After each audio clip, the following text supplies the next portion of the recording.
Fish ಮಿಲ್లుಗಳ ಪರಿಸರ ಮಾಲಿನ್ಯದ ವಿರುದ್ಧ ಹಲವಾರು ಹೋರಾಟ ನಡೆಸಿ ಸುದ್ದಿಯಾಗಿದ್ದ ಉಡುಪಿಯ ಉದ್ಯಾವರ ಪಂಚಾಯತ್ನಲ್ಲಿ ಇದೀಗ ಬ್ಯಾನರ್ ರಾಜಕೀಯ ಆರಂಭ ಆಗಿದೆ.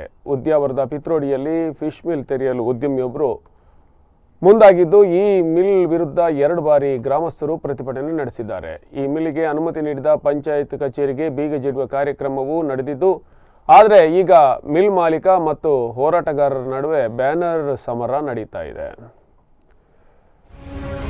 ನಾನಿಲ್ಲಿ ಫಿಶ್ ಮಿಲ್ ಮಾಡೋದಿಲ್ಲ, ಕೇವಲ ಮೀನು ವಿನಾಕಾರಣ ಜನರನ್ನ ದಿಕ್ಕು ತಪ್ಪಿಸಿ ಹೋರಾಟಕ್ಕೆ ಮುಂದಾದವರನ್ನ ಗ್ರಾಮದ ದೈವ ದೇವರುಗಳೇ ನೋಡಿಕೊಳ್ಳಲಿ ಎಂದು ಶಾಪವಾಕ್ಯ ಬರೆಯಲಾಗಿದೆ. ಈ ಬ್ಯಾನರ್ಗೆ ಪ್ರತಿಯಾಗಿ ಹೋರಾಟಗಾರರು ಮತ್ತೊಂದು ಬ್ಯಾನರ್ ಹಾಕಿದ್ದು, ದೇವರ ಹೆಸರಲ್ಲಿ ನಮ್ಮನ್ನು ಹೆದರಿಸುವ ಪ್ರಯತ್ನ ಬೇಡ, ಯಾರು ನಿಮ್ಮಿಂದ ದುಡ್ಡು ಪಡ್ಕೊಂಡು ಇವು ಹಾಳು ಮಾಡೋ ಯೋಜನೆ ಕೈ ಜೋಡಿಸಿದ್ದಾರೆ ಅವರನ್ನೇ ಆ ದೇವರು ಶಿಕ್ಷಿಸಲಿ ಅಂತ ತಿರುಗೇಟು ನೀಡಿದ್ದಾರೆ.